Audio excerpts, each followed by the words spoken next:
কিছুক্ষণ আগেই ঘটল ভয়ঙ্কর মর্মান্তিক অগ্নিকাণ্ডের দুর্ঘটনা। বছর 14 এক ছাত্রীর সঙ্গে একজন মধ্যবয়স্ক লোকের অবৈধ সম্পর্কের কথা জানতে পেরে ফোন কেড়ে নেন স্কুল শিক্ষক। আর তার জেরেই রাগে ক্ষোভে স্কুলে আগুন ধরিয়ে দেয় ওই স্কুল ছাত্রী। এই অগ্নিকাণ্ডের জেরে ঝলসে মর্মান্তিক মৃত্যু হলো 20 জন ছাত্রীর।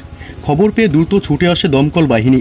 3টি ইঞ্জিনের প্রচেষ্টায় আগুন নিয়ন্ত্রণে আনা সম্ভব হয়েছে। ইতিমধ্যেই ব্যাপক চাঞ্চল্য ছড়িয়েছে গোটা স্কুলে।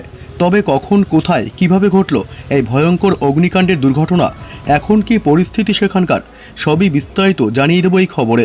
বিস্তারিত জানতে খবরটি অবশ্যই শেষ পর্যন্ত দেখবেন। আর সবার আগে সবার প্রথম আপনার জেলার পরবর্তী লেটেস্ট খবরগুলি জানতে আপনার জেলার নামটি ভিডিওর কমেন্ট বক্সে কমেন্ট করে জানিয়ে দেবেন। তাহলে আপনার জেলার লেটেস্ট কোনো খবর বেরিয়ে আসলেই আমরা আপনাকে জানিয়ে দেব। আর আমাদের ইউটিউব চ্যানেলটি সাবস্ক্রাইব করে আমাদের সঙ্গে থাকবেন। পুলিশ সূত্রে খবর, বছর 14 এক ছাত্রী তার থেকে বয়সে অনেক বড় এক ব্যক্তির সঙ্গে প্রেমের সম্পর্ক গড়ে উঠেছিল।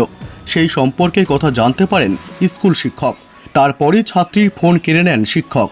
শিক্ষক ফোন নিয়ে নিতেই ছাত্রী হুমকি দিয়েছিল স্কুলে আগুন লাগিয়ে দেবে।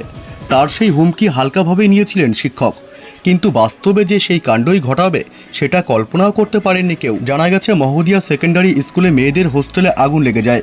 মুহূর্তের মধ্যে সে আগুন হোস্টেলের একাংশে ছড়িয়ে পড়ে। বহু ছাত্রী এবং হোস্টেলের কর্মী ঘরে আটকে পড়েন। খবর দেওয়া হয় দমকলে। দমকলের 3টি ইঞ্জিন লাগাতার চেষ্টার পরে আগুন নিয়ন্ত্রণে আনা সম্ভব হয়েছে। কিন্তু যতক্ষণে দমকল এসে আগুন নেভায় ততক্ষণে 20 জন ছাত্রীর ঝলসে মৃত্যু হয়েছে। আহত হয়েছেন আরও বহু ছাত্রী এবং হোস্টেলের বেশ কয়েকজন কর্মী। তাদের উদ্ধার করে হাসপাতালে ভর্তি করানো হয়। পুলিশ জানিয়েছে, অভিযুক্ত ছাত্রীও আহত হয়েছে। সে সুস্থ হয়ে হাসপাতাল থেকে ছাড়া পেলেই গ্রেপ্তার করা হবে।